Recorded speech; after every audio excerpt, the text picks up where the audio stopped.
ఆంధ్రప్రదేశ్ రాష్ట్రంలో కొత్త ప్రభుత్వం ఏర్పడిన తర్వాత అసెంబ్లీ సమావేశాలు నేటి నుండి మొదలవబోతున్నాయి. ఈ రోజు నుండి 24వ తేదీ వరకు ఈ సమావేశాలు జరగనున్నాయి.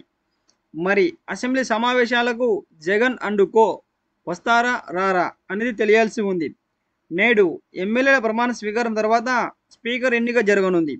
ఈ కార్యక్రమానికైనా తప్పనిసరిగా హాజరు కావాల్సి ఉంది. కానీ జగన్ మాత్రం నిన్న జరిగిన విస్తృత స్థాయి సమావేశంలో అది కౌరవ సభ, అక్కడ మనకు న్యాయం జరుగుతున్న నమ్మకం లేదు అంటూ మాట్లాడారు. దీన్ని బట్టి చూస్తే ప్రమాణ స్వీకారం తర్వాత జరిగే సమావేశాలకు వైసీపీ ఎమ్మెల్యేలు హాజరు కావడం అనేది లేకుండా పోయేలా ఉంది.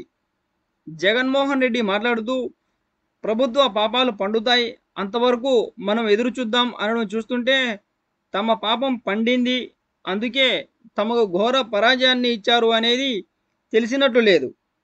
మరి వైసీపీ చేసుకునేది ఆత్మ పరిశీలన లేక ఆత్మ వంచన అనేది కింద కామెంట్ బాక్స్లో కామెంట్ చేయండి.